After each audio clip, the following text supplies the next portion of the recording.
G'day, my name's Phillip Ebbs and I teach into the paramedic degree here at Charles Sturt University. So why pursue a career in healthcare? Well, for me, my journey started when I was about 17 years old. I was in my final year of high school and I didn't know it at the time, but I actually had a disease in my lung where my lung would bleed spontaneously. This first came to my attention one morning when I woke up and there was blood on my pillow.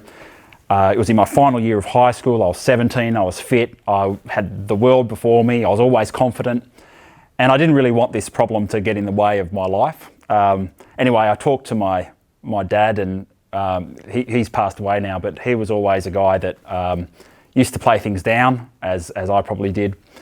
I said, "Oh, Dad, you know, this blood this morning and still when I'm breathing, what do you think I should do?" And we decided together that we shouldn't really worry about it very much at all. We should just kind of let it go and see if it happens again, and then maybe see a doctor if this thing happens again, if this bleeding happens again. So it did happen again and again and again, and it was 6 months later where I was in. It was lunchtime in Year 12, a lunchtime break, and this bleeding happened again. And it happened with lots of people around, so lots of people saw it. Got taken to the sick bay at school, and that was the day that that people found out, or that my mother found out that I was had this lung problem, and it had been going on for about 6 months. And eventually I got to hospital, and that's where a whole series of events happened to help get me better, and I am better today as a result. What's interesting about this is that when it comes to healthcare, it's not just one person, like it's not just a paramedic or it's not just a doctor that makes a difference in people's lives. It's actually a whole team of individuals that work together to make a difference. Like, if you think about me as a paramedic, when I'm been on the front line, think about the number of jobs that I would have gone to where the only way that I could effectively deliver care to a patient is if, say, we had the police present providing safety and security for me, the patient, and other paramedics. So say, for example, in the situation of an assault or of domestic violence and things like that. Paramedics really can only do their job when they've got other people around them that are making the area safe. Making a difference to people's lives isn't something that we do in isolation. We do it as part of a much bigger team. Or think, for example, of when a paramedic brings a person to a hospital. The paramedic brings the person to the hospital, and it's not like the person's better already.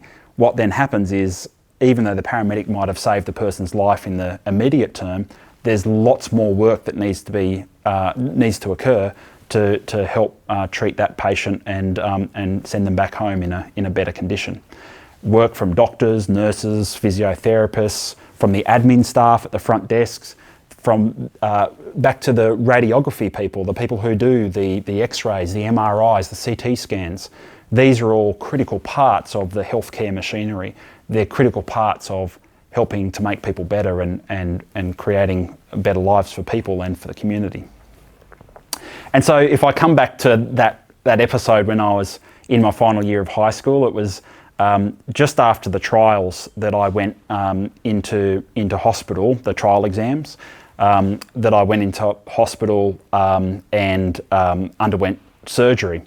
And the surgery involved part of my lung being removed, the area that was bleeding a lot. And when I went through that hospital experience, I really realised for the first time in my life that the only way that I was able to get better was because there'd been dozens and dozens or maybe centuries of medicine go into investigating these types of problems, and probably dozens of research papers, refining the surgical techniques involved in treating this type of condition and removing this part of my lung. And also it involved dozens of healthcare professionals. It involved the surgeons, the doctors and the respiratory physician. It involved the nurses, the radiographers. The person though that I remember the most of all people, believe it or not, was actually the physiotherapist that saw me after I underwent surgery. So when you have chest surgery, what actually happens is your lung has to learn to work again if you have part of your lung taken out and a big hole cut in the side of your chest. You have to exercise your lungs for a fair amount of time so that the lung tissue can expand into the gap that's left, and also so that you don't get infections, because if you get infections in your lung, then you won't get better. You can actually die from it.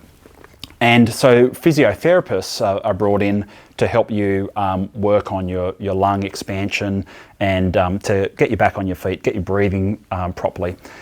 And when you do those exercises, unfortunately, it's incredibly painful. It's like having a skewer going right through the middle of your chest because all that damage that's been done from your surgery in removing part of your lung. And I just remember that physiotherapist was just so compassionate, so calm with me, and just so patient with me in helping me to breathe again. So think about it, by that stage I'd just turned 18, I was in my final year of high school, but he was a kid, probably the same age as many of you, who was having trouble breathing and had to learn how to breathe properly again. And I had a physiotherapist who he just spent the time with me carefully, compassionately, helping me to breathe again. And he was a critical part of my recovery, and he's probably the person that I remember the most out of that whole episode. So why be involved in the healthcare profession? Well, you really do make a big difference to people's lives. You make the community safer. I think what I'd want to say though is that to be a hero in healthcare, you don't have to be the paramedic or the doctor that makes all the big shots. You just have to be part of the system. You just have to be part of the team that makes a difference for individual patients like I was, and for the members of the community that are out there that rely on healthcare every day. So I guess really the way I think about it is that healthcare workers are heroes, but we're heroes together. And it doesn't matter if you're a paramedic, a doctor, a nurse, if you're a radiographer who's undertaken a medical radiation science degree, or whether you're involved in admin and healthcare or health services management. It doesn't really matter. People who are part of that helping profession are heroes, and they're heroes together.